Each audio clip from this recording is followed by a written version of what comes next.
বিশ্ব শান্তি প্রতিষ্ঠায় বাংলাদেশ আজ একটা স্বীকৃত এবং অত্যন্ত গ্রহণযোগ্য নাম।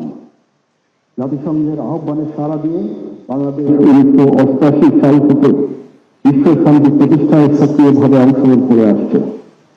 বর্তমানে শান্তি রক্ষার কাজে বাংলাদেশ সেনাবাহিনীর 3608 জন, নৌবাহিনীর 302 জন এবং বিমান বাহিনীর 267 জন এবং পুলিশের 35 জন সহ সর্বমোট 4212 জন শান্তিরক্ষী বিশ্বের বিভিন্ন দেশের 9টা শান্তিরক্ষী মিশনে নিয়োজিত আছেন।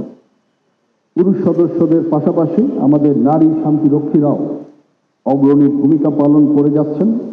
অদ্যাবধি বাংলাদেশের সশস্ত্র বাহিনী এবং পুলিশের সর্বমোট 3905 জন মহিলা শান্তিরক্ষী সফলভাবে তাদের দায়িত্ব পালন করেছেন এবং বর্তমানে 294 জন মহিলা সদস্য শান্তি রক্ষার কাজে পৃথিবীর বিভিন্ন জায়গায় নিয়োজিত আছেন। বর্তমান বিশ্বে শান্তি রক্ষা মিশনের প্রকৃতি ও চ্যালেঞ্জ দ্রুত পরিবর্তিত হচ্ছে। আমাদের শান্তিরক্ষীগণ নিজের জীবনের ঝুঁকি নিয়ে উন্নত প্রশিক্ষণ, নৈতিক মূল্যবোধ, দক্ষতা ও নিরপেক্ষতার প্রমাণ রেখে সকল চ্যালেঞ্জ মোকাবেলার জন্য সদা প্রস্তুত আছে।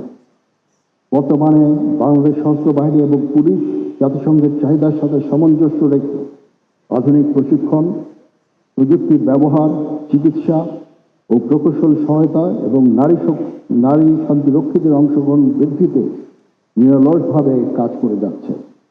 আমি দৃঢ়ভাবে বিশ্বাস করি বাংলাদেশি শান্তিরক্ষীরা তাদের দক্ষতা, সাহস, শৃঙ্খলা, মানবিক মূল্যবোধ ও পেশাদারিত্বের মাধ্যমে বিশ্বের বুকে বাংলাদেশের মর্যাদা আরও উজ্জ্বল করবে।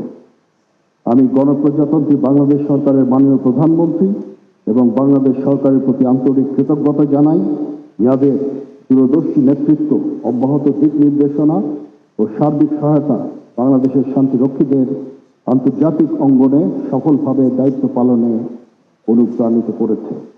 আমি দৃঢ়ভাবে আশাবাদী ভবিষ্যতেও শান্তিরক্ষা কার্যক্রমের সক্ষমতা বৃদ্ধির লক্ষ্যে সরকারের সার্বিক সহযোগিতা অব্যাহত থাকবে।